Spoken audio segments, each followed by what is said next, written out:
Alright, so they just both come to a point where he's a high A tier killer, and with a certain perk combo, he becomes even better than the nurse. And that perk combo includes Hubris that just got buffed, by the way, so whenever you are stunned by a survivor, they suffer from the explode status effect for 30 seconds instead of 20. Paired with Enduring, you are stunned for 50% less. So basically, you can just get stunned, then throw a yellow bottle, and catch up to the survivor in 5 seconds, downing them while they're exposed. And even if you don't down them in that time, the Hubris is 30 seconds long, so you can just catch up anyways. And as if that wasn't broken enough, you can just bring Pain Rest, so whenever you can survive on a Scourge Hook, the most broken gem pops and loses 20% progress instantly. Paired with Deadman's Switch, it gets blocked for 50 seconds. So yeah, as you'll see in the video, these games are pretty insane and the survivors aren't even close to winning, so I hope you enjoy. Alright, I have the Withered Isle. I feel like this should be a pretty good map.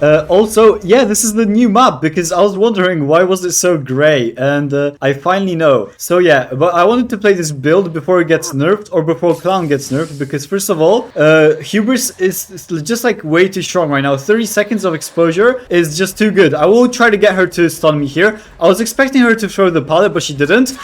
She did throw it now, and oh my god, I'm not sure how I missed that, but it's fine since we get her later on. Yeah, I was gonna like, you know, with this build, you just wanna pretend you're bad and just go for any swing that's next to a pallet so that they can stun you. You do want to get stunned, which is interesting, but yeah. And then they get exposed to 30 seconds, and as Clown, you can just catch up to them in like 5. I will throw a medium bottle. She's definitely gonna vault that. And I know I kind of missed horribly, but it's fine since there's another survivor here. I will throw another bottle and hope she stuns me. And she did the same thing as the last survivor, except this time we didn't miss. Yeah, that's pretty crazy. You do want to go for swings like that because if they stun you, they lose because they're going to be exposed. If they don't, then you just get a hit. It's just a win-win situation with this build. Just way too strong, and if they don't nerf Hubris, then they will nerf the Clown. Also, that was supposed to be a yellow bottle. Ignore that, please. I will throw one here though because there is a David, and just go for normal M1s if there are no pallets nearby or if they're just like too far, since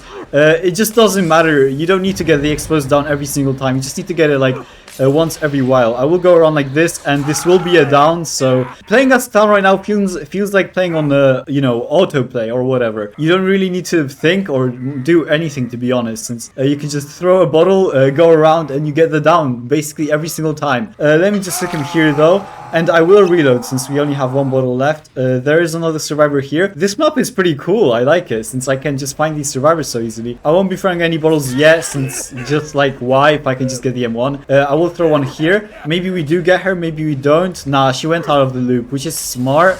She still will get down here because she didn't drop that pallet. And the haste is just way too strong. Just look at that. Like, as a normal killer, you'd probably have to loop around again and again and again. But as this guy, just one bottle is all it takes for you to get the down. So it's just way too broken. I'm pretty sure we got her on the Scourge Hook already, but this is the closest hook. And yeah, this has always been my favorite build. Just 2 perks and it makes such a big difference. You know, just exposed down saves you so much time. So it's just way too strong. I will throw a purple bottle in case she went back, but she didn't. So she's just gonna get the M1 here. And also, after these survivors get stunned once, they are so paranoid of being exposed again. They just always pre-drop the pallets, and it's just so bad for them. And I've seen cases, honestly, in like 70 or 80% of my games, even when they are injured, they always pre-drop just out of habit of being scared of being exposed for some reason. And there's just other killers that are good with this build because it's honestly just the 2 perks that are good on basically anybody. The killer I find it like the best is Dredge, since, you know, the best before, but now it's the Clown since he got this buff. Dredge was just a good killer to catch up to you after getting stunned. Oh my god, I was gonna reload there, but she did vault quietly, so I guess not. Let's just pick her up here, and I'm pretty sure there's a survivor hiding behind that pallet, so I will just get her in basement instead, and then we'll just instantly reload. I'm pretty sure this game is already over at 5 gens. Yeah, I'm just telling you guys, this build is just way too strong, I'm sorry. It's basically playing on autoplay, since you get stunned, you lose, you don't get, you win. A win-win situation. She's stunned now, I mean, she's exposed, so that was a bad M1, but it's fine, because we have 30 whole seconds of this, so I can just go. And alright, I'm back. I wasn't playing before, because I just had like 800 ping. We didn't get the Cheryl because my internet was just so bad, but I swear, if I had good internet in that moment, then she would be dead no matter what. But, you know, I'm playing on like 100 ping right now, and before it was 800, so you know, I can't just go for a yellow bottle here. I was gonna say M1, I'm not sure why. And then we can just go for this survivor. Quick M1. I don't even need to go for a pallet to get her exposed. And then we can just get another one, like, basically right after, over here. She doesn't drop the pallet too. Yeah, I'm sorry. These survivors are just too scared to even be in close pallets. It's just so weird. I'm sorry, but this perk just puts fear into these survivors. Yeah, let me just hook her here. And I'm pretty sure I saw the shit. Oh my god! Excuse me. I thought there was like another bug, but... it was just the Cheryl. Either way, she is gonna get down here, so like I don't even have to throw a pallet. I mean a bottle. Sorry, because she's gonna get down here anyways. Yeah, the game is over at 5 gens, and I've had like 800 ping for a solid 30 seconds. So I'm not sure. Okay, 4 gens. Let's just get her onto this hook and then go for the last survivor. Like, he has nowhere to go, basically. I will reload here because he is somewhere in this area. And yeah, let me just kick this gen, even though it's already over. She did just kill herself on the hook. Oh, and that's great. He came for the rescue, even though it was already over. And he gives up. Yeah, this game is just... I mean, this build is just way too broken. Honestly, the game is broken too because of the changes they made for Clown. But yeah, these survivors stood no chance against this build, and even this survivor said I had crazy ping, and I still won at 4 gens. So if that doesn't prove this build is broken, I'm not sure what does. But yeah, let's get into the next game. And alright, we have the Yamaoka estate. I actually already filmed this video like a few months ago with the same build and the same killer, but Clown wasn't broken and Hubris wasn't buffed. So yeah, she did stun us already, and we can probably just get the M1 really close. There's another Sable that went into the locker, I think. So, you know what? I might as well go for her. But yeah, anyways, if you made this far into the video, I'd really appreciate it if you could subscribe, because I'm like 400 subscribers away from 1,000, and that's my goal by the end of the year. As I said before, I already recorded this video like a few months ago, the same build, the same killer. But because they buffed it, I decided to do this again with like an even better version. So it was actually my most popular video I ever recorded. I want to see how good this will be now. She just got unhooked already, which is pretty crazy. I will be going for the normal one here, since, you know, there are no pallets. I will throw a yellow bottle, and then we can hopefully just catch up real quickly. This killer is just way too broken. I'm pretty sure there was some behind me. I was expecting her to go for the pallet, but she didn't. But yeah, let me just throw a purple bottle, and she should be pretty dead, even though we missed. It doesn't really matter since there are no pallets or anything nearby. That's why I expected her to go for that one, since it was like the only one close. And oh my god. But actually, that's a good thing, since the Meg is now exposed for 30 seconds. And I can see where she is, so I'll just go here, and she's pretty much cooked. But yeah, let's just get the M on here, and yeah, perfect. She was down from healthy to, you know, I thought it was the Meg that got the flashlight save, but I guess it was her. You know, I don't really mind, since it's, you know, the same thing. She was exposed, they were exposed. Let me just reload here and go for that gen, and then we should be pretty fine. Hopefully you don't get 1000 ping like before, because I usually do. I'm just gonna kick this real quick, and then we can go back to that hook, since she just got unhooked. And also, fun fact, originally when I recorded this video, then it was the same map as now, so that's actually pretty nostalgic to me. Well, not really, but you know what I'm saying. Let's just get the yellow ball effect here, and then go for the M1, since she vaulted right into me. I'm not sure if the survivors are bad or I'm just too good. I think it's just both, because honestly, this killer is just way too broken in the state he is right now. But yeah, let's just hook onto this hook, and I'm pretty sure I heard a survivor like really close to me. Yeah, perfect. We'll just throw a yellow ball here, and then we can go for them. And yeah, we just found her. I'm pretty sure I can just go for a yellow bottle. I mean a pink one. Oh my god. Am I like colorblind or whatever? We'll throw one here, and then she is pretty much cooked.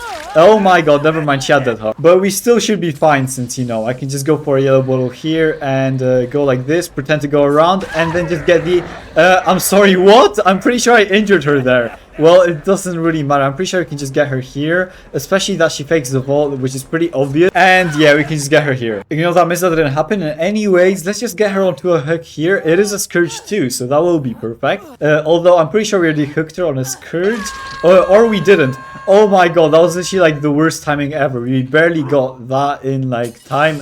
Whatever, let's go for that gen. And nice, we already found another survivor that we hooked like 5 times already. I'm kind of lagging here, but we still should just be able to get the normal M1, because, you know, it's like literally a straight line with no pallets. And she's, I mean they, not she, they're both survivors going for the flashlights. Let me just hook her here, and then we can just quickly, go for this Sable. They're all injured, oh my god. This is just too insane. I'm sorry, I don't even know what to do now. This is just too many survivors at once. Yeah, let me just... get her onto this hook again. and then we can go for the Sheva or whatever her name is. Honestly, I can't remember these survivors. And yeah, although she is pretty far, well, not anymore. I guess we just get her here. I was gonna say we will catch up to her like either way pretty fast. I'm sorry, but this build is just way too strong. I don't even have to do anything. I'm pretty sure this game was like 3 minutes long and it's already basically over. Yeah, let me just go for that survivor there because I saw them in the distance. And yeah, there she is. It's disabled. Let me just go for the quick M1. She'll definitely throw this pallet, but we can just kick it.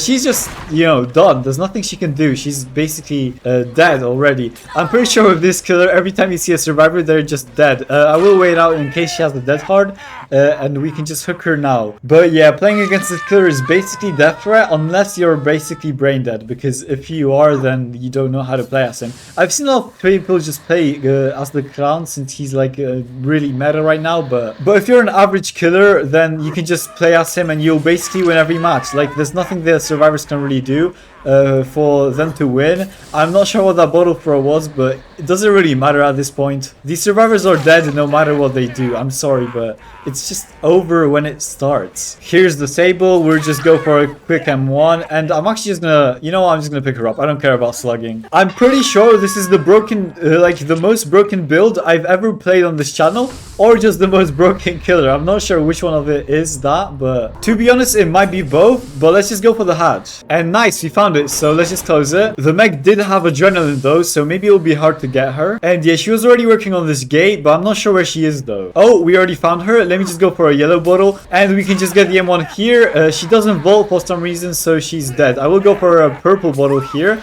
What a trick shot, by the way. And she's dead.